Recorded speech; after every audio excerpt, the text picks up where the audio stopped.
Hey there, fellow Minecraft player. Ever wanted to feel like totally unstoppable in the game, Have a sword that just never breaks. Or armor that makes creepers seem, well, almost kind of cute. Well, get ready. Today we're doing a deep dive into the absolute core of Minecraft power, the enchanting system. That's right. Enchanting is such a game changer, isn't it? It can feel a bit like actual magic or maybe a tricky puzzle sometimes. But our mission today is to clear it all up for you. We're going to break down how to get those amazing power-ups for your gear. Yeah, like swords and armor. Exactly. Mm. And we'll reveal the secrets of anvils, how they work for repairs, combining enchantments, all that stuff. And yeah, we'll guide you through building that perfect god-tier gear set everyone talks about. Awesome, like a shortcut to becoming a Minecraft pro. You could say that. It's all about understanding the mechanics, really. Okay, let's jump in. Starting right at the beginning. The enchantment table. I always wonder, so what's the best way to set one up? How do you get those really high-level enchantments? Level 30, right? Great question. First, crafting it. You need 4 obsidian, 2 diamonds, and 1 book. Pretty simple. But the key, the real secret for those top-tier level 30 enchants is the bookshelves. Ah, the bookshelves. How many do you You need? need exactly 15, and they have to be placed 1 block away from the table, not right next to it, but with 1 block of air in between. 15. Okay. 1 block away. Yep. And each bookshelf adds 2 levels to the potential enchantments you see. So 15 times 2, that gets you to 30. Got it. Okay, so you've got the setup. You put your item in, add some lapis lazuli, and then you get those weird, like, alien words. Yeah. They look cool, Yeah. but don't worry about reading them. They don't actually tell you what you're getting. It's kind of random. So it's just luck. Mostly, yeah. But sometimes, you get lucky and might even get 2 or 3 enchantments on 1 item from just 1 click. Nice. But what if the options it shows? What if they're not what you want? That happens, Oh, right? absolutely. Oh. All the time. And that's okay. There's a trick for It's a that. trick. Do tell. Yeah. It's called a dummy enchantment. So let's say you want sharpness on your diamond sword, but the table's offering, I don't know, Bane of Arthropods or something useless. Instead of wasting your good sword, grab something cheap, like wooden pickaxe or even just a book, Okay. and enchant that cheap item with the lowest level option. Usually costs just 1 lapis and 1 XP level. Doing that resets the options on the table. So when you put your diamond sword back in, you'll see brand new choices. Oh, that's smart. So you don't waste good gear or lots of XP, just cycling through options. Exactly. It's a really efficient way to hunt for the specific enchantments you want. And speaking of efficiency, here's something that always blows my mind. Gold tools. They're actually the best for enchanting. Better than diamond or even netherite. Isn't that wild? Yeah, gold has the highest enchantability value in the game, which means it's more likely to get multiple high-level enchantments straight from the table. But gold breaks so fast. It does. That's the trade-off. But for getting specific enchantments onto books at the enchantment table, gold items can sometimes be a good starting point because they attract better stuff. Mm. Then you use an anvil to put that enchanted book onto your durable diamond or netherite gear. Okay, that makes sense. So stone is the worst, iron's okay, diamond's actually kind of low, netherite is like wood. Wow. Yeah, the enchantability numbers are a bit surprising. So the table gives you the first spark, but you mentioned the anvil. That's where the real power crafting happens. Exactly. The anvil is your master toolkit for enchantments. Does 3 main things. 1, combining enchanted books with items or items with other items to merge their enchantments. 2, repairing items. You can use materials like diamonds to repair a diamond tool or combine 2 damaged items. And 3, you can rename your items, give your awesome sword a cool name. Naming is important, but anvils aren't cheap, right? It takes a ton of iron. It does. 3 blocks of iron plus 4 iron ingots. That's 31 iron ingots total. Yeah, and they don't last forever either. They get damaged with use and eventually break. So you definitely want to be smart about how you use them. Okay, being smart, that brings up something super frustrating. That too expensive message. Why does it happen? You collect all these awesome books and then... Yes, the bane of many enchanters. It happens when the total experience level cost to combine or repair something reaches 40 levels or more. The game just says, sorry, can't do it. But why does the cost get so high? It's because of something called the prior work cost. Think of it like this. Every time an item goes to the anvil, whether for enchanting or repairing, the anvil basically puts a little invisible mark on it. Okay, a mark. And each time you work on that same item again, the anvil checks how many marks it has, and the XP cost goes up. And it goes up fast. It almost doubles the prior work part of the cost each time. Double, so like first time is maybe 2 levels, next time 4, then 8, 16. Essentially, yes. That component of the cost grows exponentially. So after just a few trips through the anvil, an item can easily hit that 40-level limit and become too expensive. Yikes. Okay, so how do we avoid that? How do we build those super items with, like, 7 enchantments if the cost keeps doubling? That's where the clever strategy comes in. It's often called the tree method. Tree method. Sounds leafy. Haha, sort of. Instead of taking your sword and adding book after book after book to it directly. Which adds lots of those marks you mentioned. Exactly. Which makes the prior work cost skyrocket. Instead, you combine the books together first. So you take 2 books, combine them on the anvil, then maybe you take 2 other books, combine them. Now you have 2 slightly bigger books. Okay, like branches? Kind of. Then you combine those 2 bigger books. You keep combining the books in pairs, building up this tree of enchantments until you have one single mega book with everything you want. And then you put that megabook onto the sword. Precisely. This way, the sword itself only goes through the anvil maybe once or twice right at the end. It only gets 1 or 2 of those marks. Ah, so the prior work cost on the actual sword stays really low. You got it. For a sword with, say, 7 max level enchantments, doing it this way might mean the sword only registers maybe 3 anvil uses in its history, keeping the final combination costs well below that too expensive limit.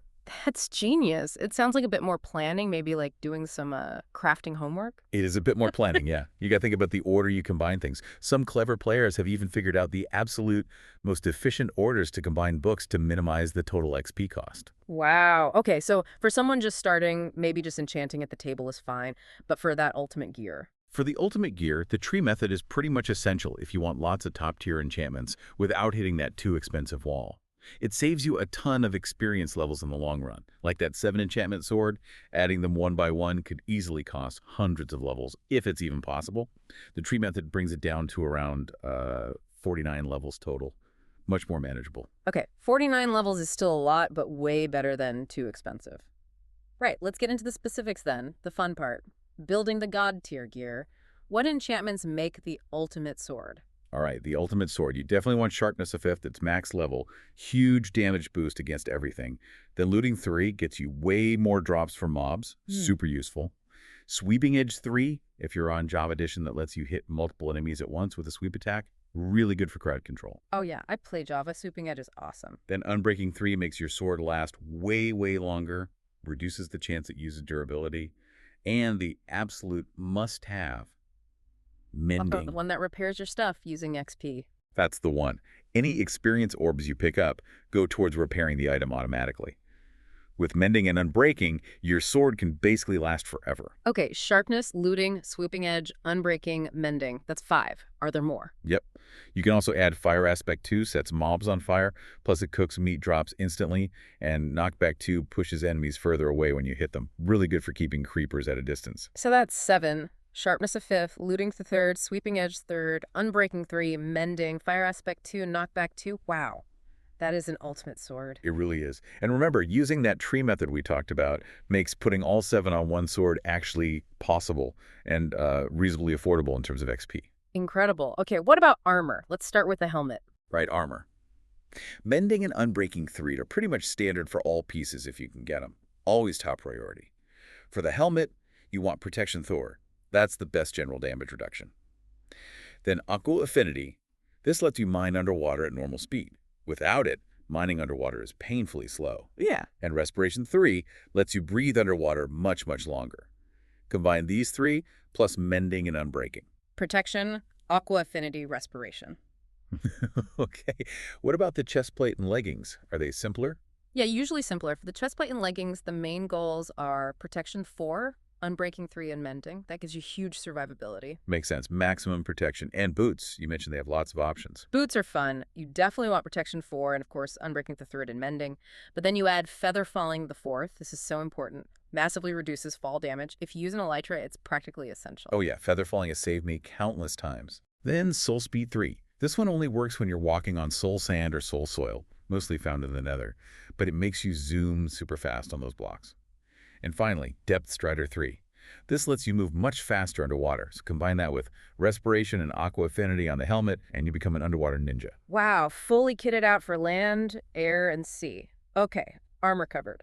What about our main tools? Pickaxe, axe. Definitely. For your pickaxe, the core is efficiency V mines super fast, unbreaking 3, and mending. Can't live without those. Then you have big choice. Silk Touch or Fortune 3. Ah, the classic dilemma. Silk Touch lets you pick up delicate blocks like glass or blocks themselves or even spawners. Exactly, like mob spawners, yeah. Well, Fortune 3 gives you a chance to get multiple drops from ores.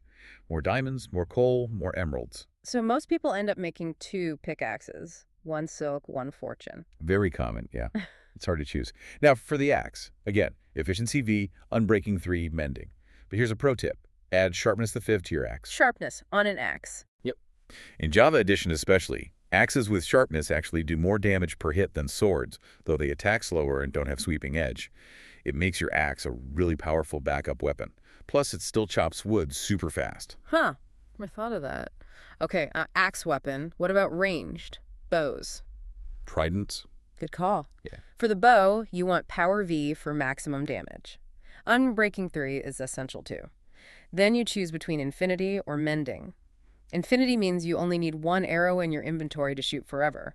Mending means the bow repairs with XP. Which one's better? Most players tend to prefer infinity on their main bow, since arrows aren't that hard to get, and never running out in a fight is amazing. You can always repair it on an anvil if needed, though it gets expensive. Okay, infinity bow. Got it. Yeah. Tridents, those are cool but kind of rare. They are. If you get one, definitely put Unbreaking Through and Mending on it. Then you have two mutually exclusive paths. Path 1 is Loyalty the Third and Channeling. Loyalty makes the trident fly back to you after you throw it. Channeling summons lightning on a mob you hit during a thunderstorm. Super dramatic. Whoa, lightning! Path 2 is Riptide the Third. This one's amazing. If it's raining, or if you're in water, you can throw the trident and you launch forward with it. It lets you fly in the rain or zoom through the ocean. Okay, Loyalty Channeling for epic storms. Riptide for super mobility. Cool. And crossbows. Crossbows, you want Quick Charge Third to load them faster, Unbreaking Third, Mending, and the special one is Piercing the Fourth.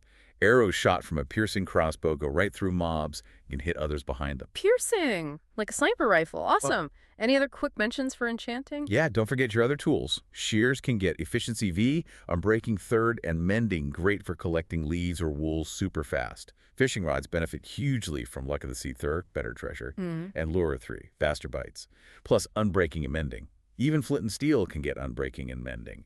And your Elytra and Shield. Just Unbreaking Third and Mending are what you need, applied via the anvil. Yeah, Mending and Unbreaking Third really are the heroes here, aren't they? They absolutely are. They're the foundation of truly sustainable, long-lasting God-tier gear. Okay, this is amazing info. But before we wrap up, any final, crucial tips or warnings? Things to absolutely avoid. Definitely a few key things to remember. First, those mutually exclusive enchantments. We mentioned some like Infinity and Mending on bows or Silk Touch and Fortune on pickaxes. Also, you can't have Sharpness, Smite, extra damage to undead, or Bane of Arthropods, extra damage to spiders, bugs, on the same sword. Pick one. And you can only have one type of protection on an armor piece. So Protection Foofy or Fire Protection Foofy or Blast Protection Foe, not all of them. Generally, regular Protection Foe is the best all-around choice. And Riptide can't go with Loyalty or Channeling on a Trident. Okay, so plan ahead, know what doesn't mix. What about thorns? You see that sometimes. Sounds cool. Damage attackers. It sounds cool, but most experienced players actually avoid thorns. Oh, Well, that. I remember putting it on armor once and it seemed to break super fast. That's exactly one reason. It uses up durability on your armor very quickly every time it triggers. Plus, there's a weird combat quirk. When an enemy takes damage from thorns, they get a tiny moment of, damage immunity. Just a fraction of a second. Wait, immunity? Yeah, like your own sword swings might not register right after thorns hits them. Yeah. You can actually make killing mobs slower sometimes, and it can accidentally kill mobs you're trying to move or capture. So, generally, thorns is often more trouble than it's worth. Good to know. Avoid thorns. Okay, one last thing. What if I mess up? Or my amazing sword still becomes too expensive even with the tree method? Am I stuck? Nope. That's where your other best friend comes in. The grindstone. The grindstone, right. This block, crafted with a stone slab, 2 sticks, 2 wood planks, is your magic reset button. Put an enchanted item in, and it strips off all the non-curse enchantments. You get a little bit of XP back, too. And crucially, it completely resets that prior work cost back to 0. Oh, wow. So if an item gets too expensive, you can just wipe it clean and start over. Exactly. Or if you accidentally put an enchantment you didn't want, just grind it off. It's a fantastic safety net. That's a relief. The grindstone. Got Got it. Yeah. Phew. Okay, we have seriously unpacked enchanting today. From the table setup, the lapis, the dummy enchants, To the secrets of the anvil, prior work cost, the tree method. and all those specific god tier enchantments for swords, armor, tools, everything. You're definitely equipped now to make some seriously powerful gear. Absolutely. And remember, mastering this stuff isn't just about having the best gear. It's about, really understanding how the game works on a deeper level. That understanding empowers you to do more, explore further, take on bigger challenges. Basically, just have more fun. So what does this all mean for you listening? It means next time you're mining or fighting or just building your base, you've got the knowledge to make yourself truly powerful, unstoppable even. So here's a final thought to chew on. Now that you know these secrets, now that you can craft gear that lasts forever and hits like a truck, what kind of epic adventure or, I don't know, about massive build will you take on that maybe seemed impossible before? Hmm. Go out there, experiment, combine those books, and enchant your way to becoming legendary.